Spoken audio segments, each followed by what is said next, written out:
Outro dia chegou ao meu conhecimento um acontecimento irrelevante em si mesmo, mas significativo como imagem do estado de coisas na dita cultura brasileira. Foi quando aquele rapaz da USP, o Christian Dunker, que o pessoal chama de Christian Donkey,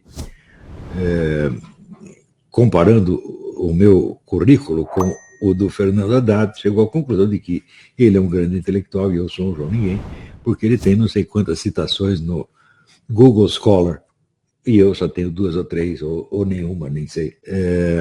A coisa me pareceu extremamente significativa pelo seguinte: eu não sou um profissional universitário, eu não pertenço ao mundo acadêmico de maneira alguma, eu não tenho por que fazer currículo para impressionar meu chefe, e eu simplesmente nunca publico nada em revistas acadêmicas, a não ser quando me convidam, que foi o caso aqui da revista Dartmouth,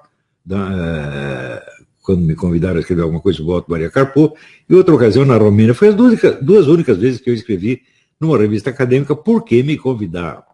Eu sou um escritor e não um acadêmico. Isso deveria ser óbvio à primeira vista. Mas como é que isso desapareceu? Né? Como é que o sujeito foi procurar referências minhas onde elas não poderiam estar de maneira alguma? Seria a mesma coisa que ele procurar referências minhas na Associação Nacional dos Criadores de Jegues. Ele não ia encontrar coisa nenhuma, talvez encontrasse a respeito dele mesmo, mas não minha. Totalmente, como pode ser totalmente despropositado? Ora, os escritores não têm Google Scholar. Se você procurar Google Scholar, Solzhenitsyn, Dostoiévski, simplesmente não tem. Né? Isso é o normal que não tenha.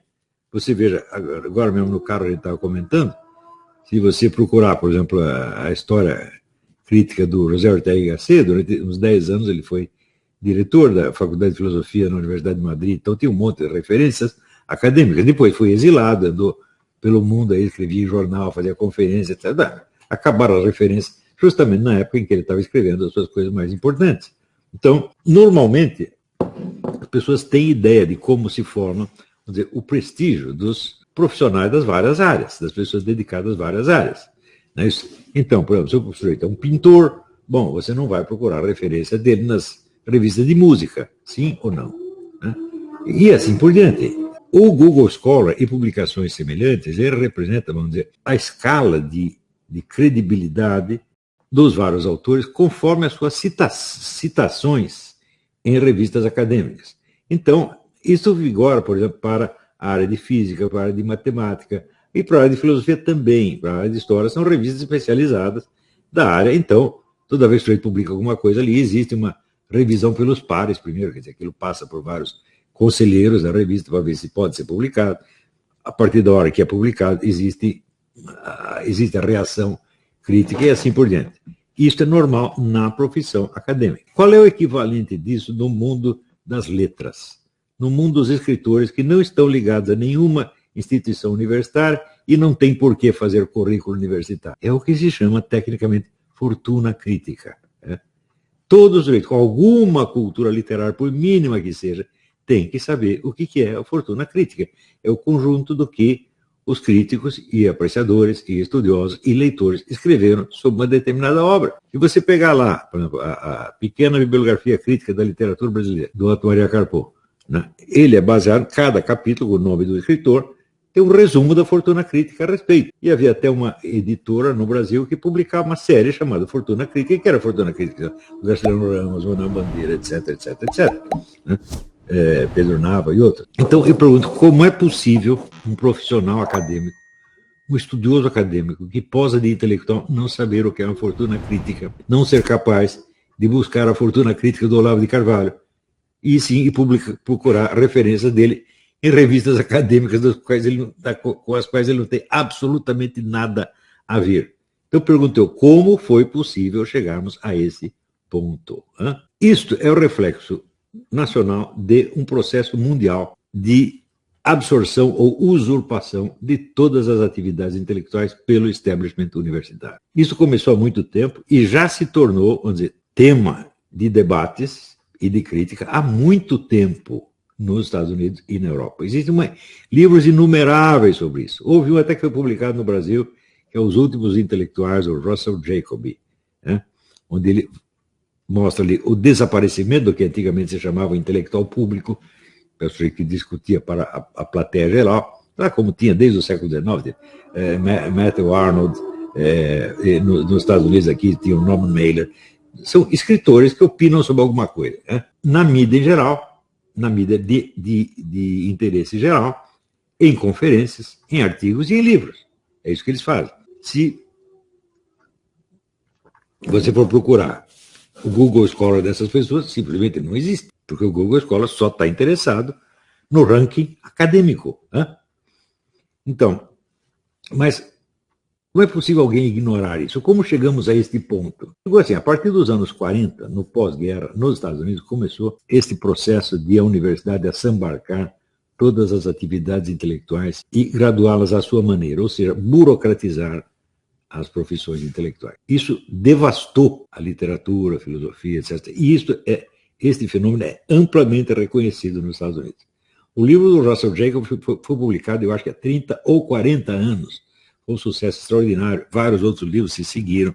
E isso se tornou, o estudo deste fenômeno se tornou nos Estados Unidos uma especialidade acadêmica dentro da área de sociologia. O livro mais importante aí, eu não consegui achá-lo agora no barafunda aqui da minha biblioteca, mas é o do Randall Collins, que se chama The Credential Society, a Sociedade das Credenciais, onde você interessa menos pela sua obra, pelo que você está fazendo, mas pelas suas credenciais acadêmicas. Tá certo? Esse livro também é de mais de 30 anos atrás.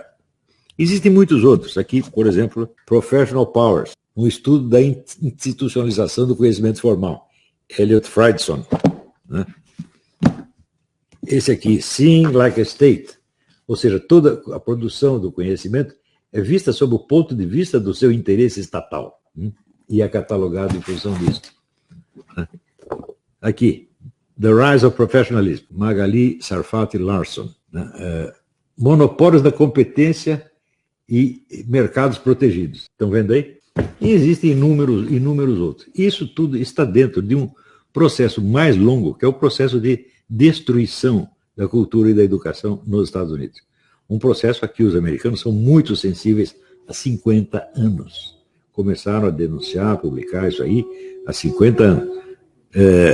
E o livro padrão, por assim dizer, a respeito é esse aqui, Charlotte Iserbyt, né? A Estupidificação Deliberada da América. É um livro que alguém está publicando no Brasil, inclusive me pediu um prefácio, eu vou fazer o prefácio, calma aí. Né? Eu coloquei esse livro em circulação, um editor inteligente descobriu que existe isso, e, embora esteja centrado nos problemas americanos, ele é de interesse geral, porque é um processo que se observa por toda parte, pela simples razão de que tudo que aparece nos Estados Unidos os outros copiam, o bom e o mal. Então, dentro deste processo, aconteceu que, de geração em geração, o que se perde de conhecimento é uma coisa monstruosa. Em geral, as pessoas sabem do conhecimento acrescentado, mas raros vão investigar o que se perdeu. E uma coisa que se perdeu no mundo geral foi, no mundo em geral, e especialmente no Brasil, já digo por quê, foi essa diferença entre o que são as profissões literárias e o que são as profissões acadêmicas, que é uma coisa que deveria ser óbvia para todo mundo e que nos anos 60, 70, 80 ainda era. Então, ninguém se lembraria de procurar o ranking acadêmico, sei lá, das obras do Graciliano Ramos ou do Otto Maria Carpo. O Otto Maria Carpo, aliás, é altamente significativa disso, porque foi, sem dúvida, o maior intelectual universitário brasileiro, o único verdadeiro acadêmico que existiu no Brasil, e ele nunca teve uma profissão acadêmica nem por um único dia. Sabiam dessa? O Otto Maria Carpo chegou no Brasil com uma carta de recomendação do Vaticano e foi pedir um emprego para o Alceu Amoroso Lima, que era o chefão da intelectualidade católica no Brasil. E o Alceu, que era sempre um homem importante, viu chegar aquele hominho esquisito, gago, né? E arrumou para ele um emprego de bibliotecário no interior do Paraná. Quer dizer, enterrou o sujeito, né? E o Otto Maria Carpo ficou lá, isolado, no Paraná. Chegou uma hora que ele não aguentou mais, falou, não, isso aqui, de fato, não é para mim, eu não posso ficar aqui classificando o livro para moleque de ginásio, né? Depois de eu ter tido. O Otto Maria Carpo, ele tinha diplomas de física, de biologia, de matemática, de literatura e de filosofia, na Áustria, onde era um dos centros universitários mais altos do mundo. Ele chega com esta formação acadêmica e ninguém o reconhece ou joga no interior do Paraná. Ele volta para o Rio, né? Vive durante um tempo de vender os livros da sua biblioteca, não tinha o que comer, até que ele encontra o Álvaro Lins, que era o crítico literário do jornal Correio da Manhã, e o Álvaro Lins lhe dá uma chance no Correio da Manhã, e ele faz uma carreira como crítico literário e copydesk do jornal Correio da Manhã. Nunca ofereceram um emprego acadêmico para este homem. Não tem ninguém com uma formação universitária como a dele no Brasil, né? Mas, é o que eu penso, ele tinha que oferecer para esse cara, pela formação dele, no mínimo uma reitoria. Quer dizer, ele era um homem do mundo acadêmico, transplantado para o jornalismo por falta de oportunidade. Isso acontece no Brasil. Do mesmo modo, o Mário Ferreira dos Santos. O Mário Ferreira dos Santos deu aula na universidade durante 20 dias, no último ano de vida dele, estava morre ou não morre, tinha que dar aula com o balão de oxigênio grudado, porque o padre lá dos Anjos o descobriu e o chamou para dar umas aulas na Faculdade Nossa Senhora Medianeira. A carreira do Mário Ferreira inteirinha foi feita fora dos cânones acadêmicos, do meio acadêmico. Portanto, se você procurar, cadê o Mário Ferreira dos Santos no Google Scholar? Não tem. Então, se você pegar as duas maiores inteligências que houve no Brasil no século XX, nenhum deles está no Google Scholar. Eu também não estou, porque eu não sou de lá. Agora, como é que pode um professor universitário ignorar isso? Significa que ele não tem nenhuma cultura fora do que o círculo profissional dele lhe deu. Ele não sabe mais nada além disso. E ele julga tudo por isso. Isso é definição do provincianismo. Provinciano é o negro que acha que o mundo é igualzinho à sua província. Não imagina que haja nada diferente fora daquilo.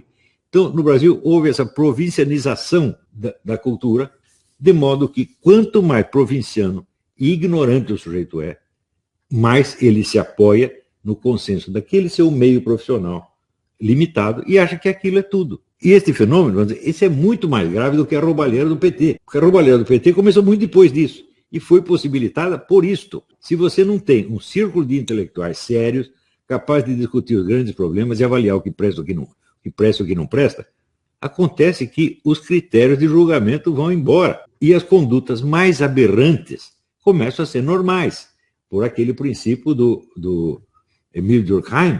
A capacidade que uma sociedade tem de perceber a normalidade é limitada. Se uma normalidade prossegue por certo tempo, ela é normatizada. E isso aí é tanto mais profundo e intenso num país com poucas estruturas de alta cultura como o Brasil. Quer dizer, o pessoal já não tem muito critério. Então chega um sujeito, um idiota qualquer, falando um monte de besteira, mas falando com voz grossa e trazendo credenciais, entre aspas, da Europa, da América, pronto, todo mundo cai.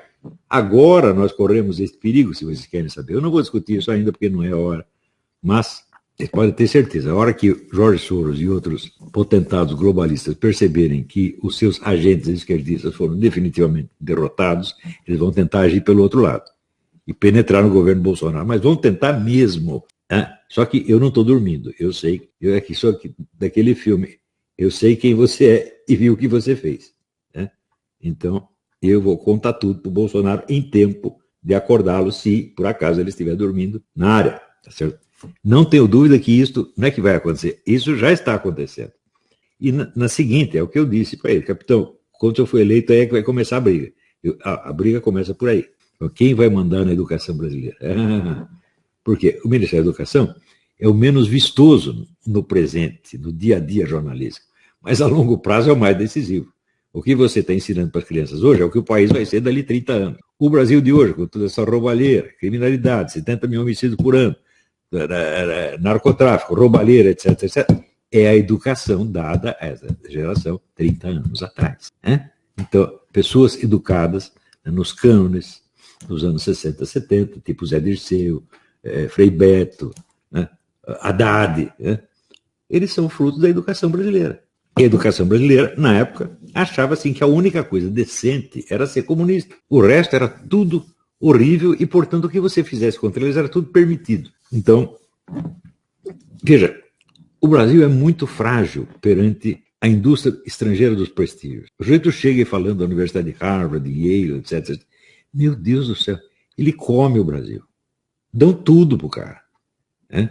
E a ideia é dizer, não, isso é uma coisa de primeiro mundo. É tecnologia de ponta, é state of the art. As pessoas caem de joelho e de quatro, sobretudo os nossos generais. Né? Eu não conheço no mundo cagaço maior do que um general tendo a opinião da mídia chique. O sujeito cai de joelho. Por quê? Os militares brasileiros, eles não têm vida social. Não é como o militar americano, que todo lugar onde você vai está cheio de milico. Ali tem o Rotary Club na esquina, está o general fazendo conferência, ali tem a escola, tem o general que dirige a escola, na lista dos deputados, metade é milico aposentado. Os milicos em toda parte, né?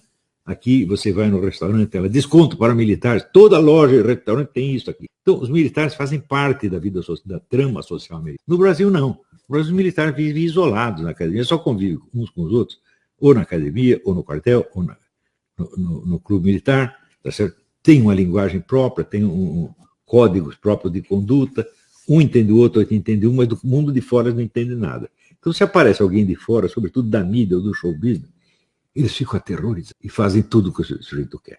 Se for mulher, então, nem se fala. Uma atriz da Globo, né, ela assume o comando das Forças Armadas na mesma hora, instantaneamente. Isso eu vi com esses 2 olhos. Isso é um bando de caipira. Ô, generais, beleza, vocês são os caipiras. Vocês não têm prática da vida social. Né? E vocês, por isto mesmo, são facilmente ludibriados por prestígios artificiais, como esse prestígio de, sei lá, essas academias, ONGs financiadas por Jorge Soros e outros. Meu Deus do céu, você tem que largar de ser caipira, pô. Nós não temos nada a receber dessa gente. Esse pessoal não tem nada para nos ensinar. Se você pensou que é Harvard hoje, pensa bem. O Barack Obama foi diretor da revista jurídica de Harvard. O Barack Obama é semi-analfabeto. Apenas 5 trabalhos acadêmicos dele foram publicados. O resto ele escondeu e fez bem de esconder. Os 5 mostram que o sujeito é analfabeto. Né? Este era o diretor da revista jurídica de Harvard. E você leva essa porcaria a sério. Né? O que é o grande cérebro jurídico de Harvard? Ronald Dworkin. Né? É um charlatãozinho. Coitado. Um coitado mesmo. Quer dizer, eu não tive tempo ainda de dar umas aulas sobre o Dworkin. Um dia eu vou dar.